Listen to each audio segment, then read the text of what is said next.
பன்னீர் பிரியாணி எப்படி செய்யலாம் அப்படின்னு பார்க்கலாம்.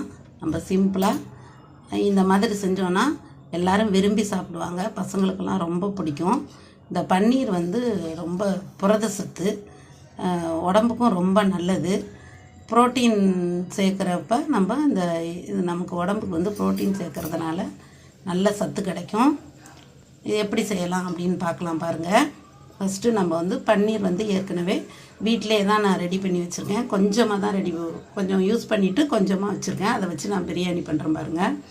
பன்னீர் எப்படி தயார் பண்ணுறது அப்படின்னு நான் வீடியோ போட்டிருக்கேன், அதையும் பார்த்துக்கோங்க.